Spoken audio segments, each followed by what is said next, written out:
మార్కాపురం జిల్లా దోర్నాల సమీపంలోని Veligonda project feeder canal ఆధునీకరణ పనులకు శంకుస్థాపన చేసేందుకు వచ్చినటువంటి సీఎం చంద్రబాబు నాయుడు ఇద్దరు రైతులతో సుదీర్ఘంగా మాట్లాడారు.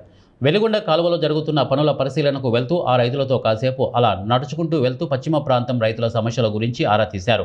ఈ ప్రాంతంలో నీటి సమస్య ఏంటి, మీరు ఏ పంటలకు ఎక్కువగా పండిస్తారు, వెలిగొండ ద్వారా ఎంతవరకు లబ్ధి ఉంటుంది అనే విషయాలను వారితో ముచ్చటించారు. కాగా ఒక సాధారణ రైతుతో ఒక రాష్ట్ర ముఖ్యమంత్రి ఇలా మాట్లాడడం ఎంతో అరుదు అని సీఎం చంద్రబాబుకు, అలాగే ఈ అవకాశం కల్పించినటువంటి టీడీపీ ఇన్ఛార్జి ఎరిక్షన్ బాబుకు ధన్యవాదాలు అంటూ ఆ రైతులు ఆనందం వ్యక్తం చేస్తున్నారు. ఏ పంటలు అధికంగా మీరు పండిస్తారని చెప్పి అడిగారు. మా ప్రాంతాన సార్ పశ్చిమ ప్రాంతము నీటి వనరుకు లేని ప్రాంతము. మా ప్రాంతంలో మిరప, పత్తి, కంది ఈ పంటలు వేసుకుంటాం సార్. కొంత బొప్పాయి, అరటి, నిమ్మ, దానిమ్మ కూడా పంటలు పండుతున్నాయి సార్. కానీ వెలిగొండ ప్రాజెక్టు అనేది పూర్తయితే సార్ ఇక్కడ గ్రౌండ్ వాటర్ అనేది ప్రస్తుతం 7 అడుగుల గ్రౌండ్కు పోయినది సార్. దానివల్ల రైతులు ఎంతో ఇబ్బంది పడుతున్నారు సార్.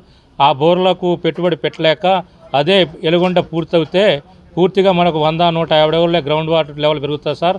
ఆ పెరిగిన దానివల్ల మేమంతా అరటి, బొప్పాయి, ఉద్యానవన పంటల వైపుకి వెళ్ళి ఇక్కడ రైతాంగము ఎక్కడైతే అనంతపురం జిల్లాలో ఆర్టికల్స్ రబ్బుగా ఈరోజు చాలా శుభదినము.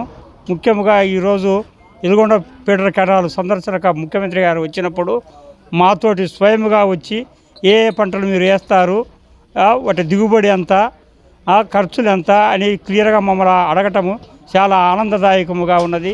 ఇదివరకు గతంలో ఎంతోమంది ముఖ్యమంత్రులు వచ్చినా మంత్రులు వచ్చినా కలవలేదు. ఇలా స్వయంగా ముఖ్యమంత్రి మా రైతుల గురించి మాతోటి స్వయంగా మాట్లాడి మీ చెరువు ఆయకట్టు ఎంత, మీ చెరువులో నీళ్ళు ఎన్ని ఉన్నాయి, మన వర్షానికి నిండింది కదా, ఇంకా ఎన్ని అడుగులు ఉన్నాయి అని క్లియర్గా అడిగి సార్ ఉన్నాయి